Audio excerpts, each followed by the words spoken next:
नाज़रीन, इमरान खान के केस और इमरान खान से मुलाकातों को लेके अदालत में आजकल कुछ कार्रवाई हो रही है और वहाँ पे जो एडवोकेट जनरल थे उन्होंने कहा कि अडयाला जेल का जो सुपरिटेंडेंट है वो जेल का वज़ीर आज़म है। वो ये समझता है कि इमरान खान के साथ जो मुलाकातें होंगी उसके बाद इमरान खान की फैमिली वो सियासी गुफ्तगू करेगी, इसलिए उसने फ़ैसला किया है कि वो इमरान खान के साथ मुलाकातें ना करवाए। नाज़रीन, इससे बड़ा मजाक पाकिस्तान की अदालती तारीख में आज तक कभी नहीं होगा कि एक अडयाला जेल का सुपरिटेंडेंट जो 16वें या 17वें स्केल का बेचारा मुलाजिम है, क्या उसको इतनी ताकत और उसके पास इतना कानून है कि वो high court, Islamabad high court के ऑर्डर्स को भी वो चैलेंज कर लेता है और वो किसी की बात ही नहीं मानता। वो कहता है कि मैं अपनी मर्जी से मुलाकातें करवाऊंगा।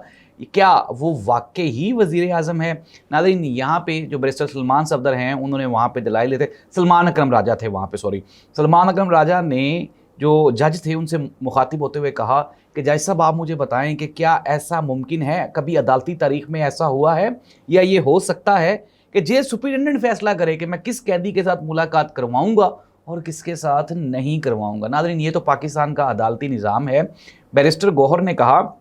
उन्होंने कहा जी कि हमारी मुख्तलिफ हुकूमती शख्सियात के साथ मुलाकातें हुई जिसमें यह तय पाया कि इमरान खान की फ़ैमिली की इमरान खान के साथ मुलाकातें करवाई जाएं और हम ये प्रॉमिस करते हैं कि इमरान खान की बहनें बाहर आके सियासी गुफ्तगू नहीं करेंगी।